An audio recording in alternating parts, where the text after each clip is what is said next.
In my 4 years as a college athlete, I have discovered exactly what separates the ones that struggle from the ones that become successful. I've seen so many talented athletes get stuck at schools they don't want to be at, on scholarship packages that their parents can't afford, simply because they didn't know these 10 critical lessons. I'm going to show you how to avoid overpaying on college tuition, how to build relationships with coaches that guarantee playing time, and the exact academic strategy that allows you to succeed without sacrificing your athletic performance. By the end of this video, you'll have a clear roadmap of your entire college career. So grab a notepad, grab a pen, because these next few minutes will literally save you years of painful trial and error. Let's start with an absolute banger. Here's the most important lesson I learned after 4 years of playing college soccer.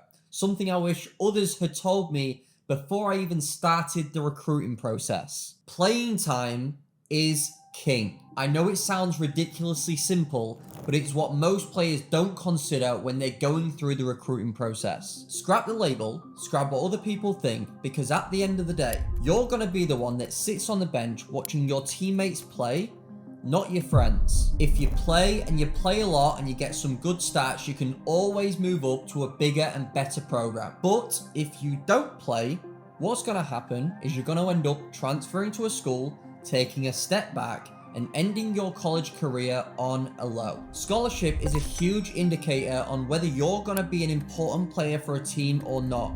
So go to a school where you are valued the most. It is so common for freshmen to ride the bench anyway, just because you're coming usually from high school to college, having never played at that level before, competing against older players who have already got some college experience under their belt. The coach also knows the current players a little bit better.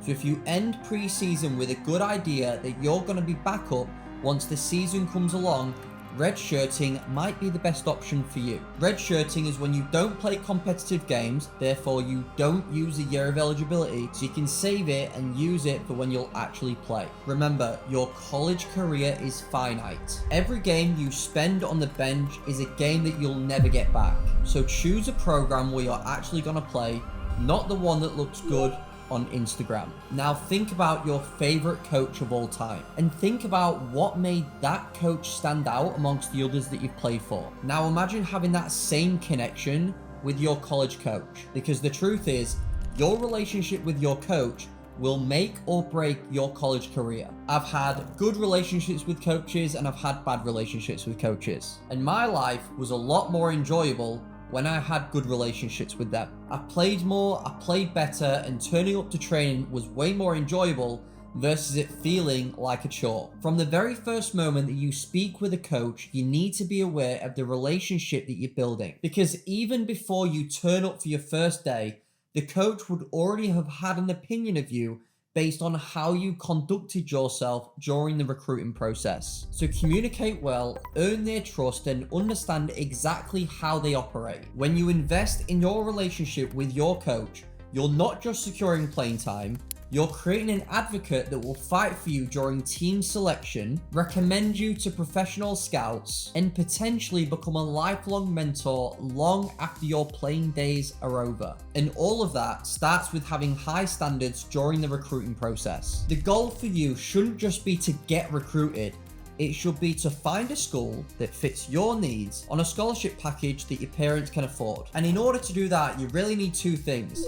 You need to research a program that is a good fit and be realistic. And the second thing you need to do is record everything. Games, training, milestones. You'll want to capture everything on record so you can start creating a killer highlight reel. I cannot tell you how many athletes just take the recruiting process day by day and end up putting a makeshift highlight reel together last minute. Planning ahead is so important, and to be honest, the most successful student athletes plan very, very well. Plan your 4 years from day one. I'm talking specifically about recruiting, so stick with me for this one. If your goal is to go pro, which for a lot of people watching this video it is, you need to end up at a Division 1 school and end up playing, because all of their games are on ESPN, and that's what's going to give you the most exposure, therefore the highest chance to get seen by the pro scouts. And like I mentioned in lesson 1, playing time is king.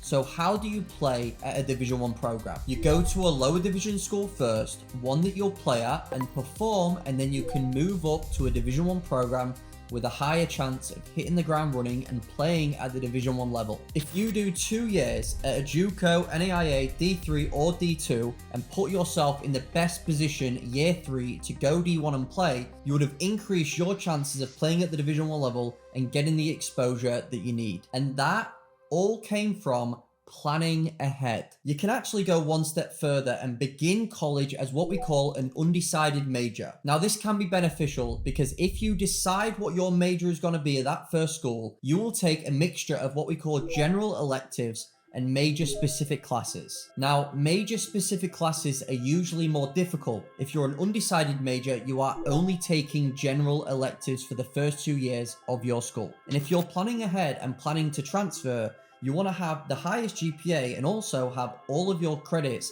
transfer with you. That one is worth writing down. A lot of people suggest taking 12 credits in your freshman year to ease you in.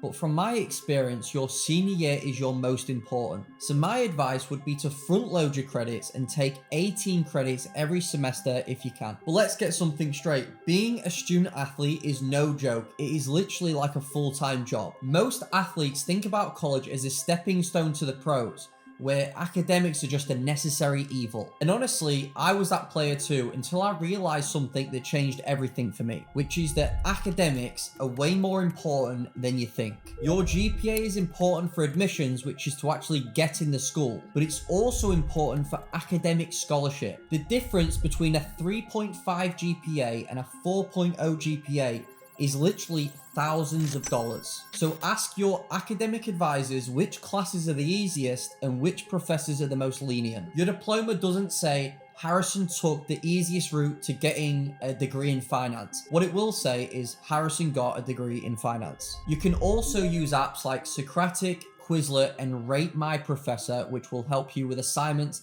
and honestly save you a ton of time. I am literally giving away the farm here, and I know for a fact you're going to turn up on campus with all of this knowledge, and for everybody who hasn't had the chance to watch this video yet, they're going to be wondering how the you know all of this, so you can thank me later. Last thing on academics is to take as many online classes as possible and avoid night classes at all costs. The decisions you make academically don't just affect your GPA, they literally affect your financial future after you graduate. They also determine your stress levels during the season and ultimately your ability to perform at your peak when it matters the most. The smartest athletes aren't just the ones with talent, they're the ones that master the academic game so they can give themselves every single possible advantage they can get on the field. Swiftly moving on to the athlete part of being a student athlete. It is easier to stay in shape than to get back in shape. From my experience, whenever I think back to when I just maintained my fitness, I was always the fittest I'd ever been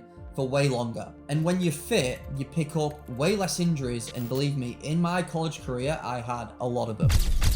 What I learned is injury prevention is way better than injury rehab. Injury prevention does what it says on the tin. It is you preventing yourself from injuries. So doing things like rolling out, ice bath, stretching, anything like that. Because if you don't do these things, you'll be missing games through injury and doing what we call injury rehabilitation. My coach used to say this to me all the time, and I used to do the classic, listen, listen, listen, nod my head. Spend summer eating, drinking, rock up to preseason, very unfit. So stay fit all year round because you'll earn your coach's trust and you'll maximize your playing time. Champions aren't built in preseason.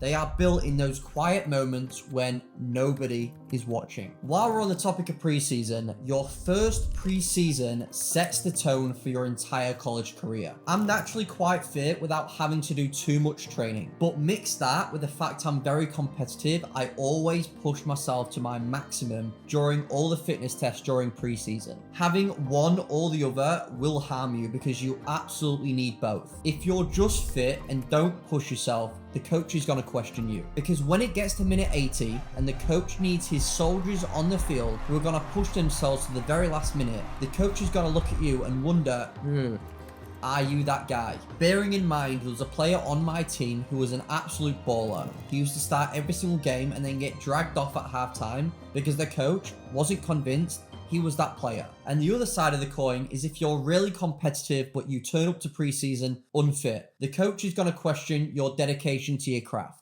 Once your preseason is all said and done, it's that impression that the coach will never forget. And if you're in his bad books, it can be pretty difficult to make it out. All these lessons are from my experience. Either I experienced these myself or I watched other players experience these firsthand. When the college season ends, most players think it's time to relax. But the elite players, the ones who are truly serious about developing their game, they know that summer isn't just about beaches and barbecues. One of the biggest mistakes I made is that I didn't play Summer League. So my advice to you, play Summer League. Not only is it a great experience, you get to meet other players and build your network. It also keeps you sharp, helps with exposure, and makes sure you're ready and raring to go when preseason comes around.